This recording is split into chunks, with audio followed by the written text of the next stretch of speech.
Coming up today on this episode of Seahawks Forever, we'll check in at OTAs, Phase 3, the entire squad on hand. One of 3 straight sessions open to the media, and so we're getting some feedback from the VMAC. How did today go? Just a couple of notes on that. But mostly, today the Seahawks began releasing the results of their year-long voting that they've been doing to select the top 50 players of all time in commemoration of their 50-year anniversary. Today, the running backs and the defensive backs. Any surprises one way or the other? We'll go over that next on today's show. Welcome to the Seahawks Forever podcast. In-depth analysis on everything Seahawks. And now, here's your host, Dan Viens.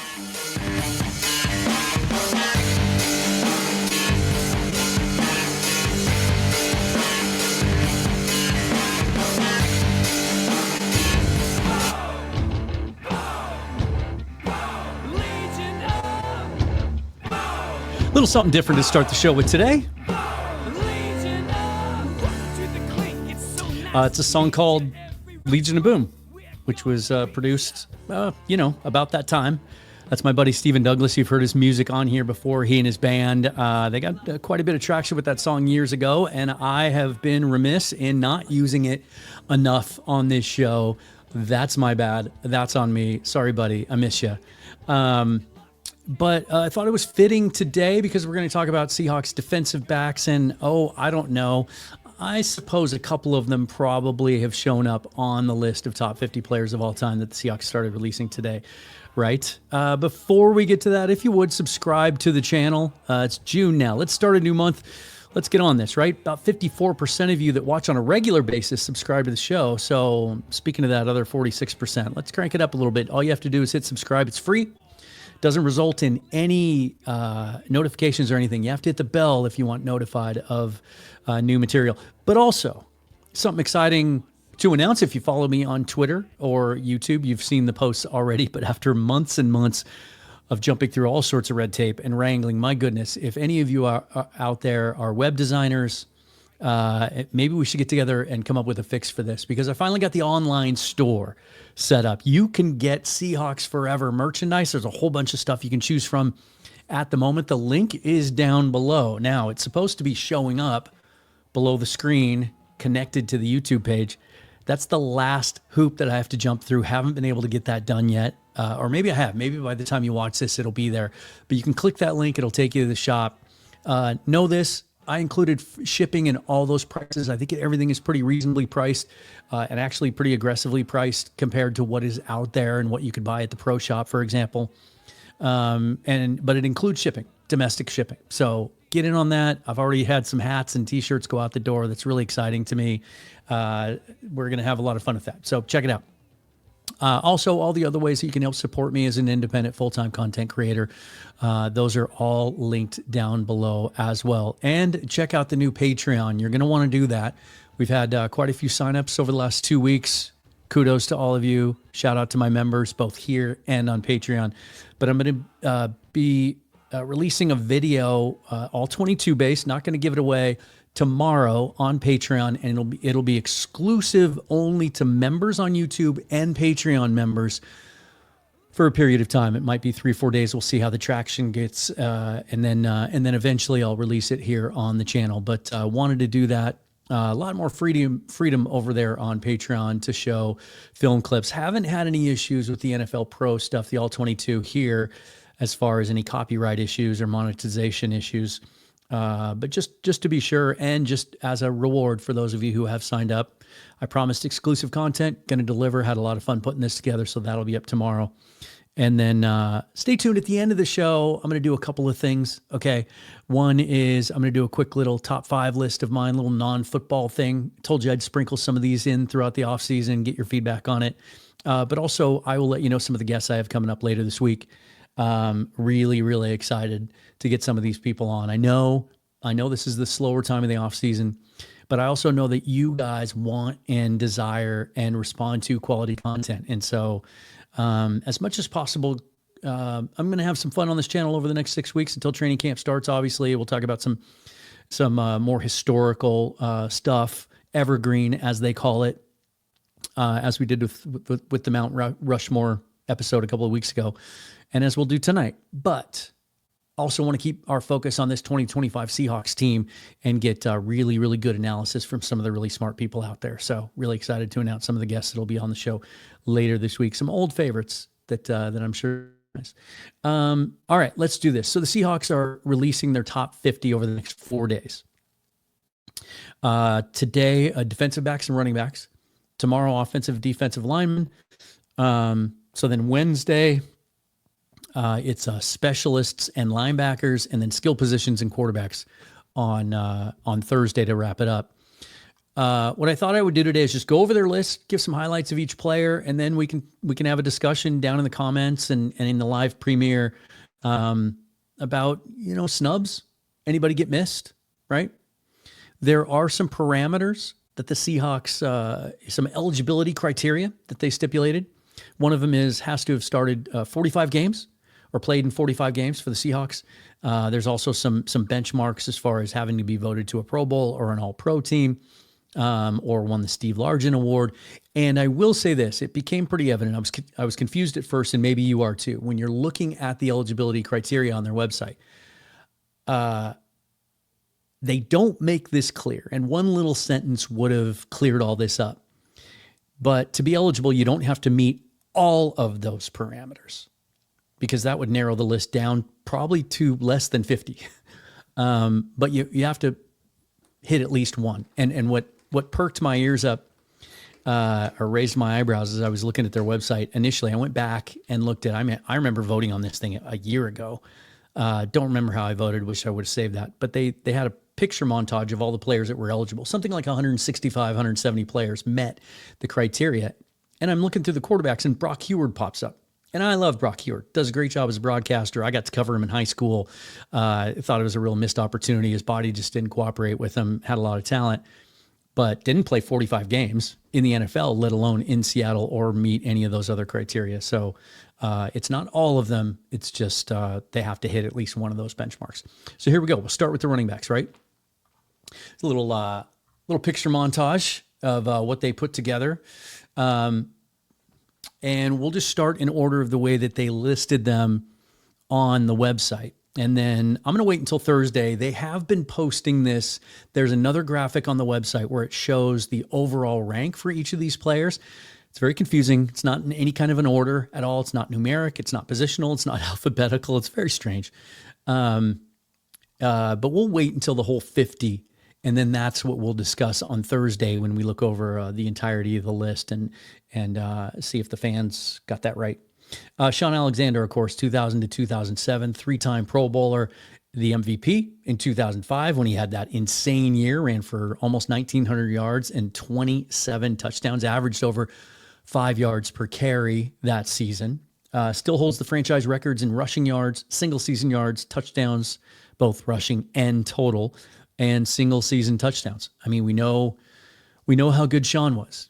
I think some people are hesitant to pay him the respect that he deserves because they discount his accomplishments based on the offensive line he got to run behind, specifically Walter Jones and Steve Hutchinson on the left side, two Hall of Famers. But I think that's unfair. His talent was undeniable, and he just played in a good situation where he got to the second level, and that's where he really shined. As that offensive line changed, Hutchinson leaving, and as Sean started to break down physically and have some injury issues, it changed his game, and he wasn't able to get to the second level as often, and then his career kind of felt like it was over before it started. Faded out pretty quick there at the end, but just was such a phenomenal player. And the one word I think of when I think of Sean Alexander is smooth. He was just so smooth. He was a glider, more than he was like a hard, sharp cutter, like the next guy on this list is. But I'm glad he's getting the respect that he deserves. Obviously, there was no way he wasn't going to be on this top 50, but just the fact that he was mentioned first on their website, I thought that was pretty cool.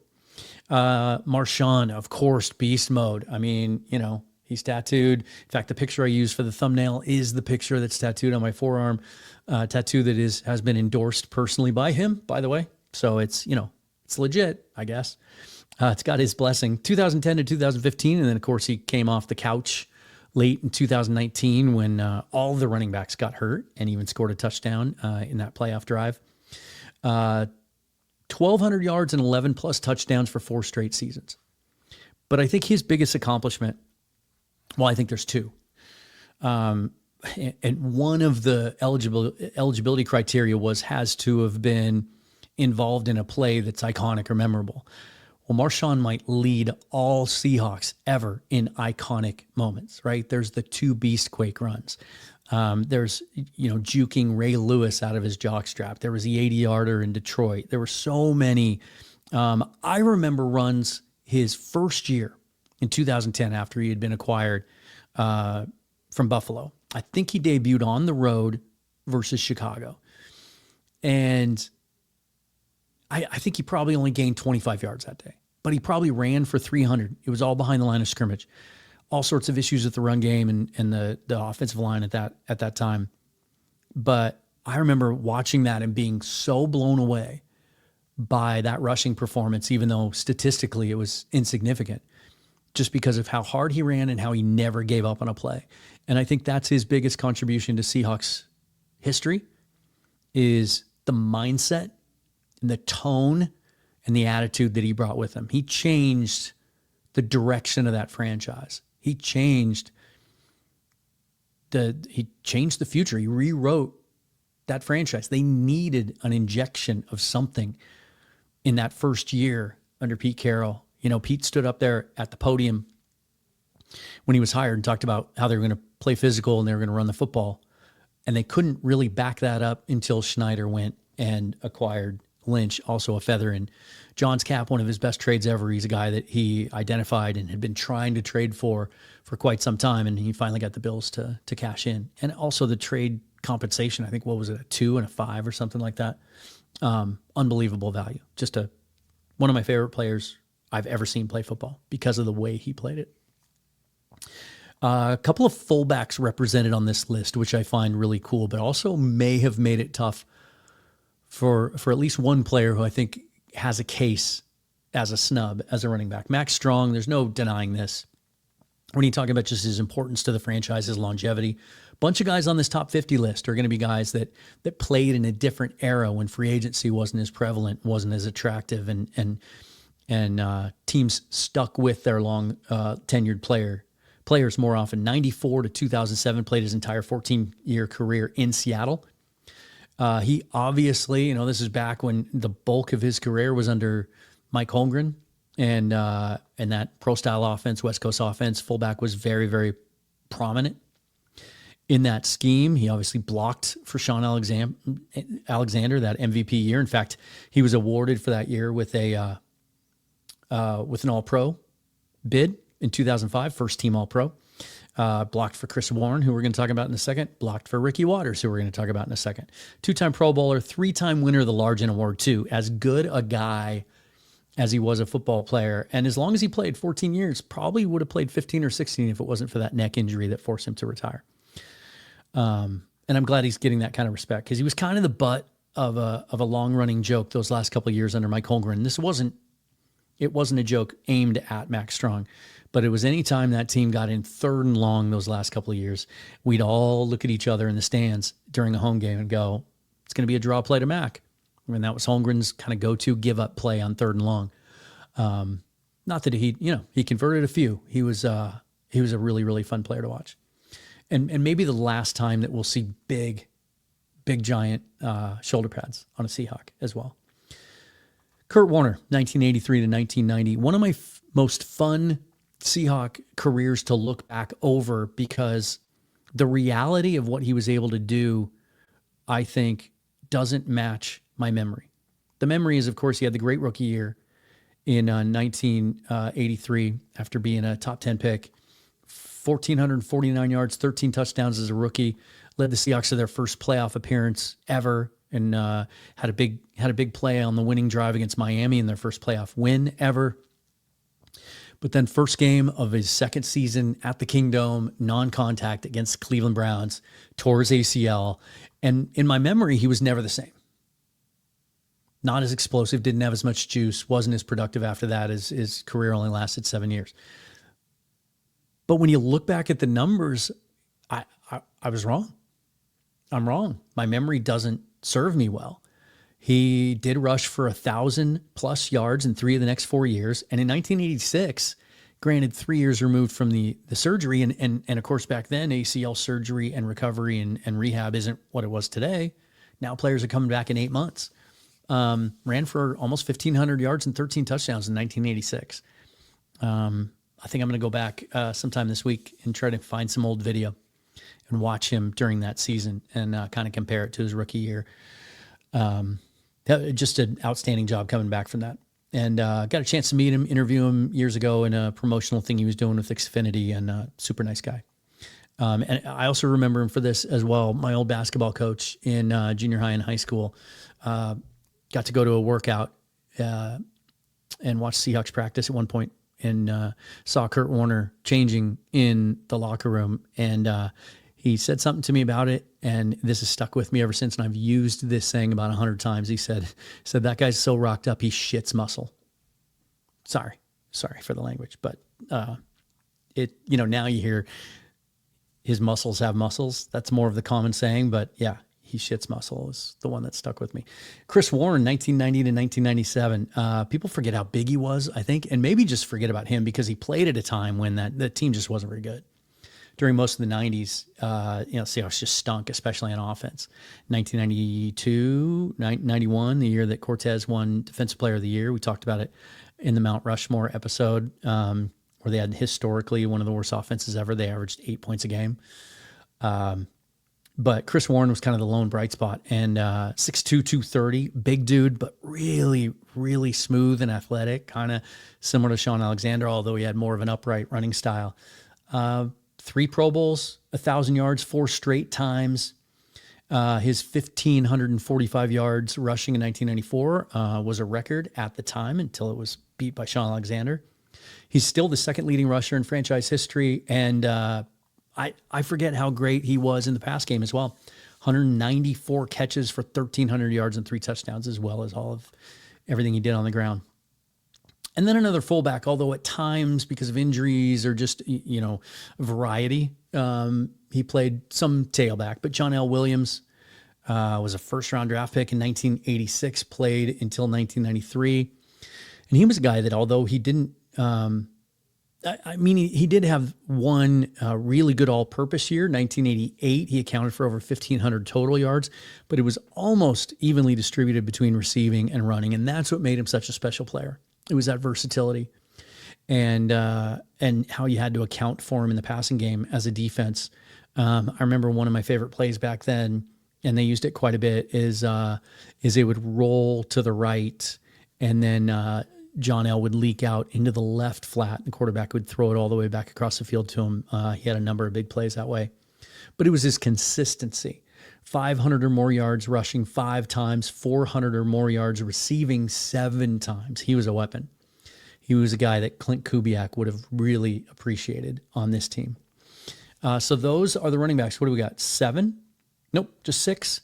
Alexander, Lynch, Strong, Warner, Warren, and Williams. Now, who missed the cut? Chris Carson, I think, would have had an opportunity, obviously, to be on this list if he hadn't gotten hurt. Because he would have played longer. He would have stuck around. He was signed for a couple more years when he had to retire because of that neck injury. But he's one of my favorite running backs in Seahawks history, and just the way he ran. Had a little bit of, like if you took Marshawn Lynch and Chris Warren and combined them, right? Like he was much quicker and more elusive than you would expect at his size, but also really physical and just the athletic ability. There's a number of those plays on his tape where he's hurdling a defender, spin moves, things of that nature. It's just, he was always banged up. One of the best 7th round picks in Seahawks history. I think one of the best draft picks that Pete Carroll kind of claimed as one of his own. Like he really pounded the table for Chris Carson in the 7th round that year. He had those 2 great back-to-back seasons in 2018-19, just couldn't sustain it because of the injuries. And then Ricky Waters. I think, and we'll have to look at the entire 50 when it all comes out and we look at it at the end. This will be one that, was there just no room for him on the list because they had to account for other positions because 3 straight seasons of 1,600 total yards, and he was such a huge part of that offense.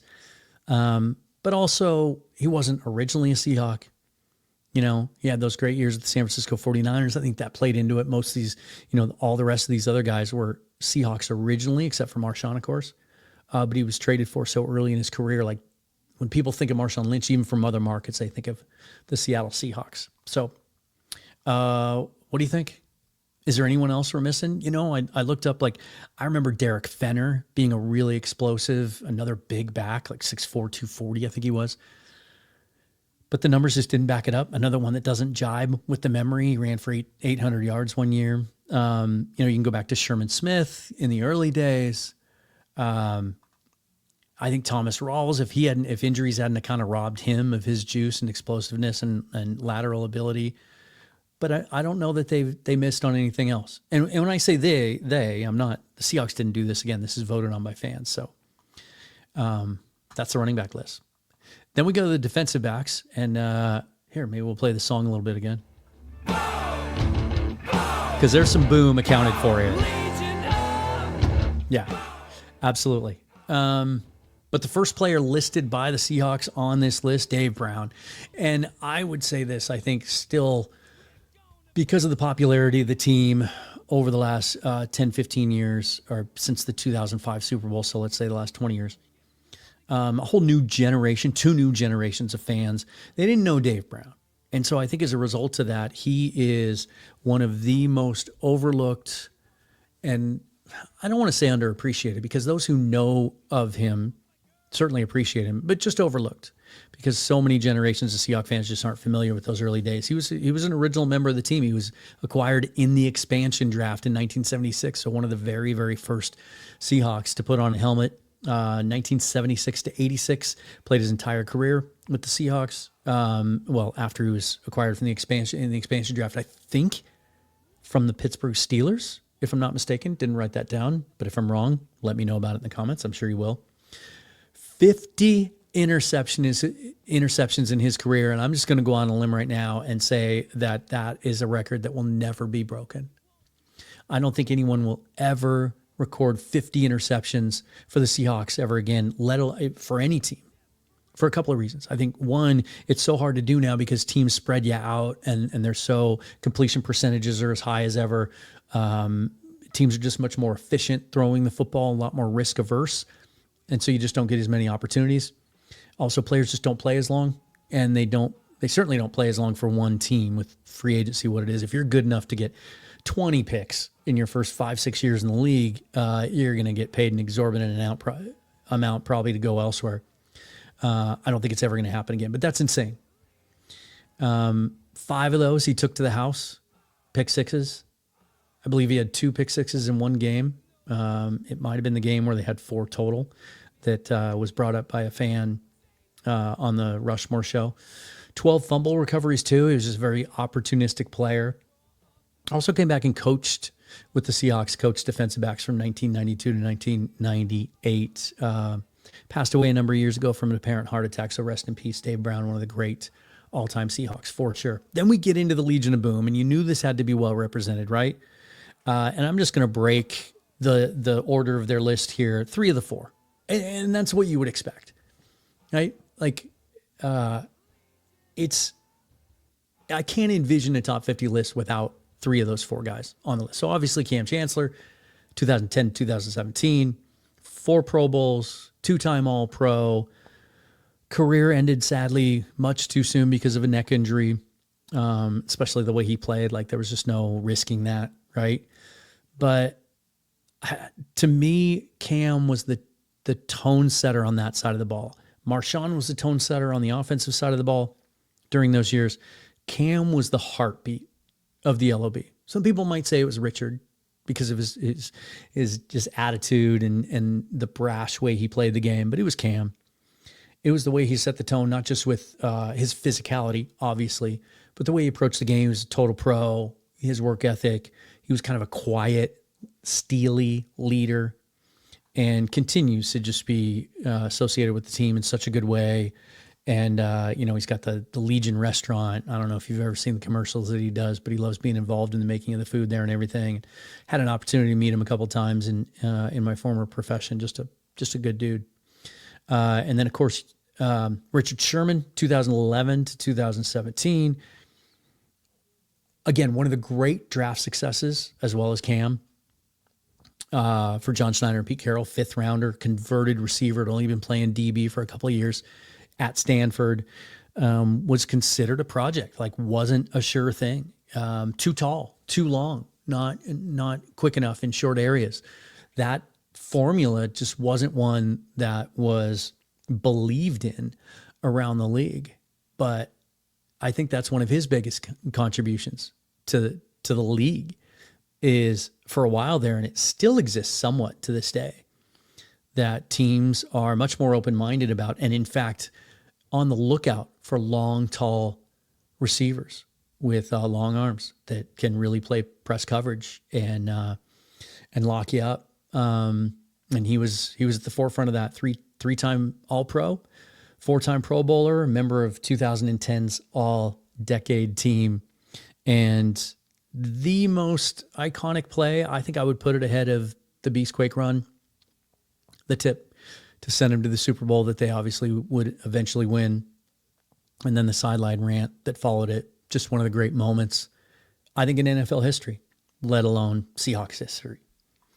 And then Earl Thomas, another member of that first draft class of the Seahawks, the second draft pick Pete and John ever made after Russell Okung, 2010 to 2018, 6-time Pro Bowler, 3-time first-team All-Pro, another member of the 2010 All-Decade team.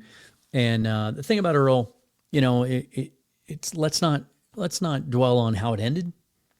I think those fences are being mended, by him coming and making the appearance here before the draft. I think it's only a matter of time before he gets in the Ring of Honor, and it'll be interesting to see how they handle that one. I suspect they're going to induct all 3 of those guys at the same time. That would kind of make sense. Otherwise, they're going to start running out of room on that Ring of Honor when they have to start inducting players from that era. But the thing about Earl was he just shut down the middle of the field, the deep middle. It was just closed for business, not throw deep on the Seahawks. And that just set up and allowed all those other guys to do what they do. It allowed Cam to play close to the box.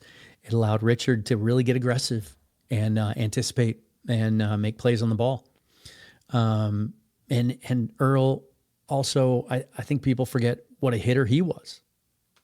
We talked the other day on the show about Rob Gronkowski and how Thomas put that hit on him that hurt him, and it stuck with him, and it kind of impacted his career. And Gronk talks about that as the hardest he's ever gotten hit. There were the 2 plays that look almost identical. One against the Rams, I remember, where he got to the ball carrier right at the goal line and karate chopped the ball out just inches before it crossed the plane. He was always around the ball in big moments, and huge part of those teams. Beyond those guys, Kenny Easley, of course, we talk about all the time. Another missed opportunity. He had the kidney issue. Otherwise, if he plays for 10 or 11 years, he's a first ballot Hall of Famer, and he's probably the first guy that most people bring out of their mouths when talking about the best safeties of all time. 81 to 87, 3-time All-Pro, 5-time Pro Bowler, Defensive Player of the Year in 1984 when he had 10 interceptions.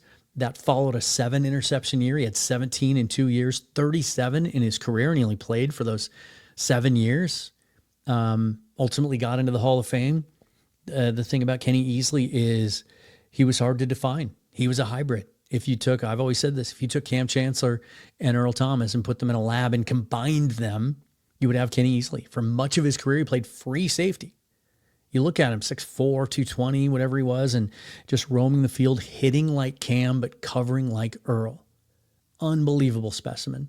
Paul Moyer will tell you, and I think he said it on this show, that he's the best football player he ever played with. So just an outstanding career, and deserving of, I put him on Mount Rushmore, because why? No, I didn't. He was on my second team Mount Rushmore, just because couldn't squeeze him in there. John Harris, another early Seahawk, not an original, came along in 1978, played through 85, another 7th rounder, one of the great 7th rounders in Seahawks history, mostly played free safety and did it well, had 10 interceptions of his own in 1981, including 2 pick sixes that year, 41 interceptions interceptions in his career, ranks third. Just a phenomenal player. The Seahawks always had good defensive backfields in those early years, and John Harris was absolutely deserving of this honor. Eugene Robinson was as well, another guy that really protected that back middle third, played 10 years for the Seahawks from 85 to 95, only made 2 Pro Bowls, but made almost 1,000 tackles during that time. That's still second all-time in team history with 984. And I think the biggest part of his legacy is he was voted team captain 5 times in those 10 years. Just a tremendous player, and another one that I think gets overlooked sometimes. If we were to just have a spontaneous conversation about best safeties in Seahawks history, he might be one that he would come up eventually if we kept having that conversation, but he might not be the first one to cross your lips. And then Marcus Trufant, go Cougs. He really, really rare career, and you just don't see this happen anymore, obviously, because, as I mentioned earlier, free agency being what it is. Played 10 years in Seattle, 2002 to 2012. Played his entire football career in the state of Washington. Played high school football in Tacoma Lakes, I think, was it? And then went to Washington State, obviously. That was a first-round draft pick by Mike Holmgren. And started 125 games over his 11-year career. Only made 1 Pro Bowl. But I think the reason he made this list is the longevity and just the consistent productivity. Was never, ever in the conversation as one of the best corners in the league during his 10-year career, as evidenced by just the 1 Pro Bowl. But he was the kind of player that every GM would love to have had as their cornerback too, I think. Just a great dude. He told me he'd come on the show. I have his number. I keep reaching out. We just haven't been able to connect. Maybe I'll take another opportunity with this and see if he wants to talk about his inclusion on this list. And then we get to one that really surprises me. And I might take some heat for this because, again, this is fan voted. This isn't the team that decided on this. If you got a poll of 100 experts and reporters and analysts and people that have been covering this for 30, 40 years, you might get a different answer. But right there, if you're watching on YouTube, you can see on the graphic all the way over to the left there, Devin Witherspoon has been voted one of the top 50 players in Seahawks history. I find this very curious. I love Devin Witherspoon as a player. I think he's on a Ring of Honor trajectory. I think he'll have opportunities in his career to be voted to All-Pro teams. But he hasn't even sniffed All-Pro in his first 2 years. He has made the 1 Pro Bowl. He is one of only 5 players, actually 2 Pro Bowls. He's one of only 5 players in Seahawks history, I misspoke, that have made the Pro Bowl in their first 2 seasons. But the Pro Bowl just, that honor isn't quite what it used to be. But it's just the lack of productivity. He only has 1 interception in his career. This one in one of his first games he ever played against the Giants, that Monday Night Football game. His rookie year, it was a pick 6, 97 yards, I think. That's his only pick. And he has 3 sacks. There just hasn't been the ball productivity that you would expect out of an elite corner. Some of that is scheme and roll, right? He's been used inside. He's been used close to the line of scrimmage. He does have 177 tackles over those 2 seasons. And I am hopeful that I think for him to reach his ceiling, he needs to play outside more. And I'm hopeful that if Nick Emenwari, as a rookie, can hit the ground running and Mike McDonald gives him that role, that kind of, narrow focused role of playing more in the box, covering, big nickel type stuff and playing in the slot, that will free up Devin Witherspoon to move outside more. And I do think that plays into why, even though the Seahawks have kicked the tires on a bunch of veteran corners, that they haven't signed one yet and that they didn't take one in the draft, I do think that they have that in mind. It'll be interesting to hear if any of that's happening currently at OTAs. We are going to have Corbin Smith on the show Friday when he gets back home after covering the next 3 media availability days. It's a stretch for me to imagine him, after the 2 years that he's had, as good a player as I think he is, of being named one of the top 50 Seahawks of all time, right? Especially when you consider that Sean Springs missed the cut. 97 to 2003. Again, very similar. Only 1 Pro Bowl in his career, 1998, but played 93 games with the team and was productive. Had 20 interceptions. That is still in the top 10. It's 9th all time, 1 fewer than Trufant had in 4 fewer seasons. He had the injury issue. He had that hole in his hamstring, whatever, that kind of mysterious injury that really slowed him down after his first couple of yeyears. But this was a guy that was a first-round draft pick, similar to Trufant, was much more productive in a much shorter period of time. I find it very, very curious that Devin Witherspoon would make this team and not Sean Springs. And I can't wait to hear what you all think. All right, before we go, I promised you some non-football stuff. We're just going to have fun with this, with some of these top 5 lists, right? I did my football movies, although it was right before Memorial Day weekend, so didn't get a lot of traction. If you haven't checked that out yet, please do. It's a short video. I took the part of that live stream where I just talked about my top 5 football movies of all time and separated it out, so it's about a 20-minute video. But I am a food guy, and I have a terrible sweet tooth. It is, it's my cross to bear. It's one of my challenges that I've dealt with my whole life, but I wouldn't give it up for anything. I would rather just try to work out harder and continue to struggle to be fit, but not stop eating candy. So I have come up with my list of my top 5 favorite candies, not objectively the best, but my favorite. And that's what I would want to see from you as well. So here they are in order. Number 5, Rolo. A lot of times with store-bought candy, one thing that eliminates them from my consideration or takes them off my menu is if, especially you'll notice a trend on this list, I'm a chocolate guy. I'm not really a sugary candy guy. I do appreciate Skittles, especially the sour ones. You can get me, if you have Starbucks laying around, I'll have a couple of Starbucks, but I'm a chocolate guy. But the chocolate has to be soft and pliable and melt easily in your mouth. If it's plasticky, kind of waxy, nope, not going to do it. So Rolos always are that way to me, and I love the ratio of chocolate to caramel. I love how individual they are. You can eat them, 1 at a time, 2 at a time if you want to. You can chew them, you can let them melt in your mouth, whatever. Love Rolo. They're at my number 5. Number 4, Butterfinger. The thing I love about Butterfinger, again, the chocolate always seems, soft enough, melts quickly enough. It's just such a unique candy bar. Love the flavor, but I also love the fact that it just lasts. You get like more bang for your buck out of a Butterfinger. Some people don't eat them because it gets stuck in your teeth. To me, it's one of the appeals of it because you can just continue to enjoy it for sometimes, well, not hours to come, but certainly moments to come afterwards. Number 3, one of the all-time greats. I think this would probably be on most top 5 lists. I would venture to guess peanut butter cups. And the original ones, I think they're the perfect ratio. For a while when they came out with them, I would really lean heavily into those bite-sized individual ones that are unwrapped. But I think that's an evil invention, not making us have to work to unwrap those things and making them so easy to access and digest. It's kind of evil, and I've been able to stay away from those for a while. But just a peanut butter cup is I can eat those 365 days a year. Number 2, again, one of the all-time greats, maybe the greatest of all time, objectively, Snickers. Because it is, the commercials they used to do, it's kind of like a little meal in one little package, right? Because you do get some peanuts, so you get some protein, and you get the nougat, and you get the caramel, and you get the chocolate. It's always great. I've tried some knockoffs, right? Like recently, Walmart has basically tried to copy every single popular candy bar with their own brand. And so I tried they're not even creative. They just call it a peanut caramel and nougat bar or something like that. Not the same at all. It doesn't even come close. And then my number 1, and this is probably not on any of your lists, but if you've never tried it, go try it. If you like good chocolate, but you like a little something extra, you like a little treat, Toblerone, the triangle shaped bar, right?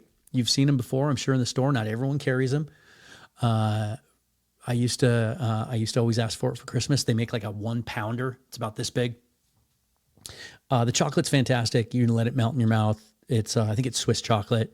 But it has these little tiny bits of nougat that almost feel like, little pieces of like almonds, like you'd get in, like those Hershey Kiss or those, Sensation bars, with the little bits of almond, except they're nougat. And so at the end, you have this little treat. It's kind of like, blow pops. When you get to the inside, hey, you get bubble gum in addition to the sucker. And you can chew those and make those last. Unbelievable candy. So that's my top 5. For what it's worth. Join me tomorrow A couple of things going on tomorrow. The Seahawks will announce their defensive line and offensive line members of the top 50. So I'll react to those, and we'll break that down again as well. But also I'll be producing, I've spent the last couple of days going through and putting some tape together on Sam Darnold. All of his red zone productivity, every red zone touchdown and interception that he threw last year for the Minnesota Vikings. We're gonna watch those together and just kind of get a feel for those. At OTAs today, it sounds like he had a little bit of good, a little bit of bad. Threw a couple nice touchdown passes in 7-on-7 and 11-on-11, but apparently threw a couple of back-to-back picks in the red zone session as well. I'm sure people will blow that up and make that into more than it is in this world we live in now, where people are tracking OTA stats and trying to make more of them than they should. But we're going to do that. It's going to debut first on Patreon and for members of this channel only for 3-4 days. Probably make it available to everybody by the weekend. So if you want to check that out, go get yourself a membership over at Patreon. Just started that. I've got a bunch of signups there already. Really excited to produce some content. And if you're a member here on this channel, you'll also get to see it before the rest of the people too. And then later in the week, already gave away one. Corbin Smith is going to be joining me Friday when he gets back home after covering the open media sessions of OTAs. Give us his thoughts on what he saw on the ground. Dana O'Gorman, my old co-host, is going to be joining me this week to kind of recap the offseason. One particular player that she listed as one of her must-have Seahawks before the draft on the show is now a Seahawk. We'll talk about that. And then I'll keep a couple more of them secret. But another big surprise that I think we're doing the interview Friday. I think it'll post on Saturday that you're really, really going to want to watch. I'll tease that a little bit more as we get close to it. Definitely hit that thumbs up, subscribe to the channel if you would. All the other ways you can support it are listed down below, and follow me on Twitter at Seahawks Forever. The music's out. That means it's time to go. Forever and always, go Hawks. Thanks for watching, you guys.